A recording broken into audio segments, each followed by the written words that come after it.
भाऊसाहेब वागचौरे यांच्या भूमिकेमुळे ठाकरेंच्या कार्यकर्त्यांमध्ये रोष दिसतोय। भाऊसाहेब वागचौरेंना धडा शिकवणार अशी संतप्त भावना शिवसैनिकांनी व्यक्त केली आहे। खरं तर ते काँग्रेसमध्ये गेले, नंतर परत एकदा त्यांना तिकीट द्यायची वेळ आली।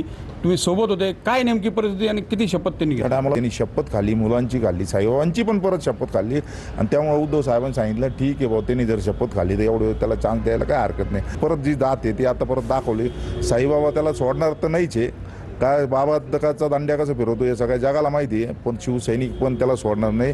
त्यांना उद्धव साहेबाच्या नाही, बाळासाहेब ठाकरेंच्या तालमीमध्ये तयार झालेलं आम्ही, तेव्हा बाळासाहेब स्टाईलनंच त्यांना उत्तर दिलं जाईल आणि मग त्यांनी विचार करावा का बाबा आता इथून पुढे तुम्ही कसं हिंडता आणि कसं फिरतं। त्यांना स्वतःचा विकास करायचा होता ना, त्यांना मतदारांचा मतदारसंघाचा विकास नव्हता करायचा, स्वतःचा विकास करण्यासाठी त्यांनी गद्दारी केलेली आहे। पण त्यांनी यावं इकडे शिर्डीमध्ये, त्यांनी तो शहाणा असेल ना तर शिर्डीतलं घर बी त्यांनी बदलावा होता, तिकडे कुठेतरी जाऊन राहावं त्यांनी त्या अकोला साईडला। गद्दारी केली, त्याला जसा शिवसैनिक डोक्यावर घेऊ शकतो तसा शिवसैनिक त्याला पायाखाली तुडू शकतो, हे आम्हाला बाळासाहेब ठाकरेंनी जे शिकवले त्याला माहीत नाही अजून का शिवसैनिक काय राहतो। तो 2014 साली फक्त अंडे रट्टे दांडे हेच खात होता, आता ह्या पाहिला तो काय काय खातो हे फक्त तो पाहत राहील।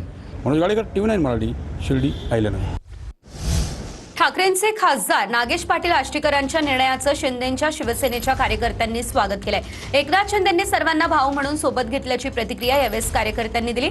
कार्यकर्ते आष्टीकरांचे बॅनर लावून फटाके फोडून स्वागत करणार असल्यानं कार्यकर्त्यांनी असं सांगितलं। नांदेडच्या हदगाव या ठिकाणी शिवसैनिकांकडून आष्टीकरांचं स्वागत करण्यात आलं। पुणे लोकसभेचे खासदार नागेश पाटील आष्टीकर हे जे आहेत ते पूर्वी ठाकरे शिवसेनेमध्ये होते आणि सध्या आत्ताच्या घडीला आहेत ते, मात्र ते कुठेतरी आता तिकडून या शिवसेनेमध्ये येणार असल्याची चर्चा आहे। याच्यावर तुमची पहिली प्रतिक्रिया काय? माननीय नागेश पाटील आष्टीकर गेल्या लोकसभेमध्ये भरगच्च अशा मताने निवडून आले। यशवंतराव चव्हाणापासून ते उद्धव ठाकरेपर्यंत या महाराष्ट्रामध्ये कोणीही विकास केलेला नाही। एकनाथभाई शिंदेंनी गेल्या 2.5 वर्षामध्ये 80 वर्षाचा विकास या महाराष्ट्रामध्ये केलेला आहे।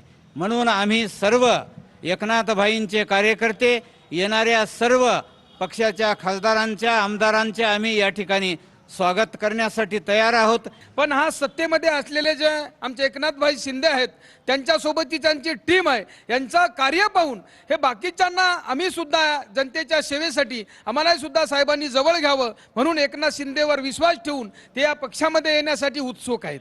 कॅमेरामॅन अनिकेत दहातोंडेसह मी रमेश चेंडके, TV9 मराठी, हदगाव, नांदेड।